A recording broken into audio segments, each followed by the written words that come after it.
Mərkəzi Gömrük Hospitaldayıq. Azərbaycanın xalq artisti, tanınmış müğənni Akif İslamzadə mayın 8-i gecə saat 1 radələrində ürəyin ön divarının kəskin böyük infarktı diaqnozu ilə xəstəxanaya yerləşdirilib.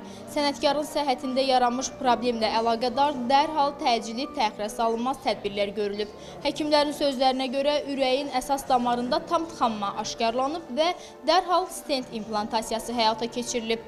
Hazırda isə verilən son məlumata əsasən sənətkarın vəziyyəti stabildir. O artıq stasionar şöbəyə köçürülüb və müalicəsi davam etdirilir. Qeyd eləyək ki, Akif İslamzadə məşhur xanəndə, xalq artisti Sara Qədimovanın oğludur.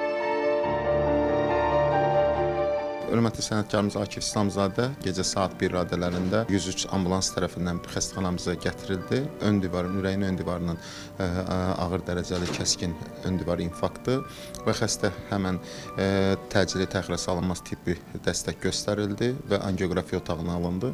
Angioqrafiya zamanı ürəyin ön divarının ana damarının tamamən tıxalı olduğu, trombla dolu olduğu müəyyənləşdirildi və buna bağlı olaraq da xəstənin şok vəziyyəti açıqlandı və dərhal tamam tıxalı olan damar tərəfimizdən balonlanıb və stent implantasiyası edildi və axım bərpa olundu və ürək toparlanmağa başlandı və xəstənin bir neçə saat içində durumu daha stabil hala gəldi və bugün artıq biz xəstəmizi reanimasiyadan stasionar şöbəyə almışıq və stasionar şöbədə də nəzarət altındadır.